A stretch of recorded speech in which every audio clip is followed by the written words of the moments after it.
What's going on, guys? Welcome back to the channel. Appreciate you guys tuning in for another video. If you guys are new to the channel, make sure you hit that subscribe button so you don't miss out on any future videos. We're still doing 3 videos a week right now, so we don't want you to miss out on any of those. You know, the goal of the channel is to help you guys catch more bass, so we got tons of great tip videos and a bunch more on the way, as always, so make sure you're subscribed so you don't miss out on any of those. Today we're talking about the 2025 season. You know, we kind of announced our plans last week, you know, the tournaments that we plan on fishing throughout the year. But this is going to be a little different. This is going to be kind of my predictions on how the year is going to go. You know, 2025 is going to be an interesting year for sure.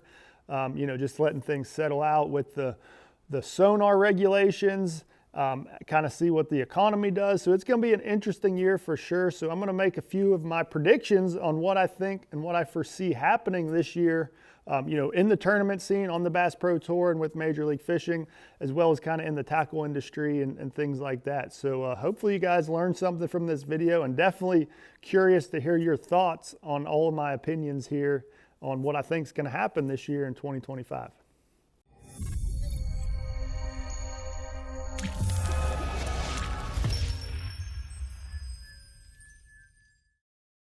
Okay, first up, number one on the list, we're gonna start with the fishing stuff, start with the fun stuff that everyone wants to talk about, or at least I want to talk about. I want to talk about the fishing stuff. So, you know, fishing on the Major League Fishing Bass Pro Tour, we have some new forward-facing sonar regulations. So we can only use the live scope for one of our 3-period day. So that basically means 2/3 of our season, we're gonna be fishing without live sonar, without live scope.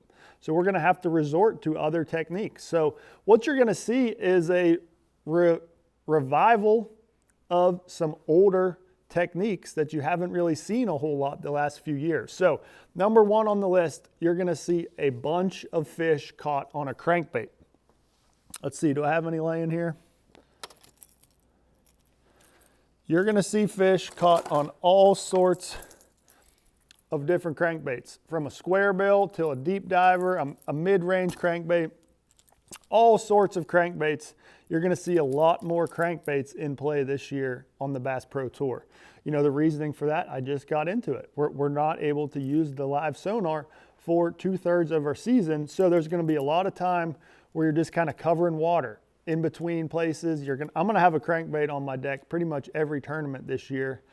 You know, I was really thinking about this, and, you know, it kind of hit me this year that I don't know if I've caught I don't know if I weighed a bass in a tournament this year on a billed crankbait.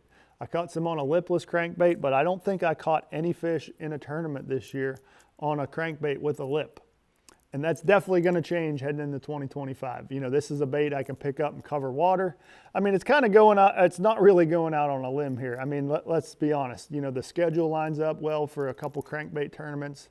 You know, we got some Tennessee River stuff, you know, Lake Conroe's, a lot of boat docks and stuff. So, I mean, you may be able to throw a crankbait around there, but I mean, the Harris chain's always known for crankbait fishing. So, I mean, the schedule kind of lines up with a crankbait, and add in the sonar regulations, you're going to see a bunch of fish caught on a crankbait this year, and I'm pretty excited about it. I love throwing a crankbait, and you know, I've kind of missed throwing it the last few years. I mean, I've had to go out and throw the minnow or throw the drop shot or throw the jerk bait, and that's done, you know, the bulk of my damage the last couple of years. But crankbait, it's going to be on my deck a lot more this year, and I think you're going to see that across the board with everybody in the Bass Pro Tour. So number 2 on the list, sticking with the bait or technique, you're going to see a lot more of the Carolina rig.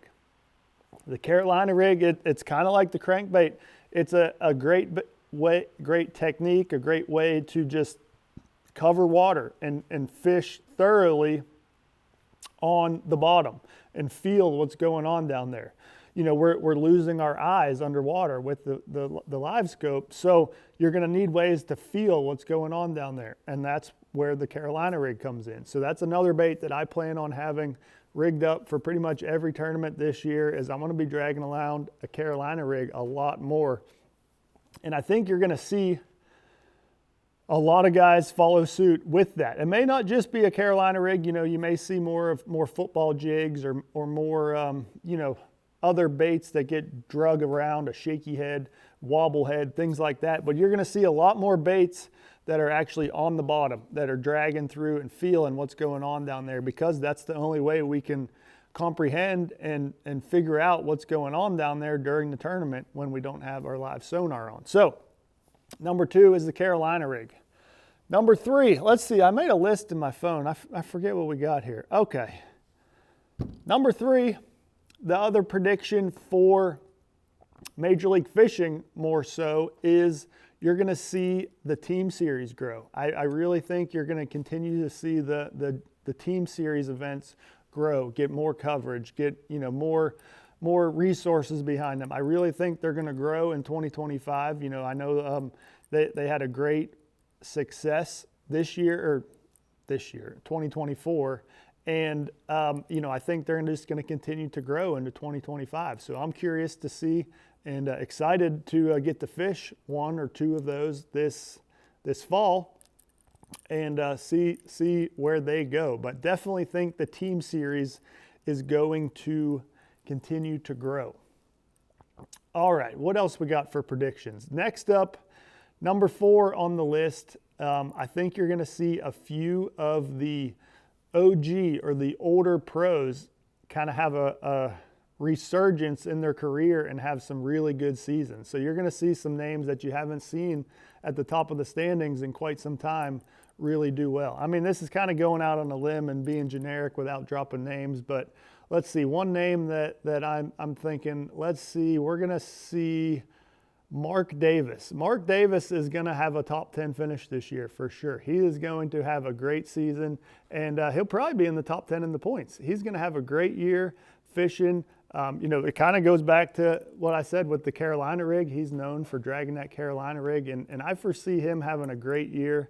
You know, you're going to see a lot of guys that you haven't seen the last few years really come back and make a big surge this season, and it's going to be exciting to watch. So that's one that I'm rooting for sure, and can't wait to see how the year plays out. So let's see what else we got on the list. We got anything else cool?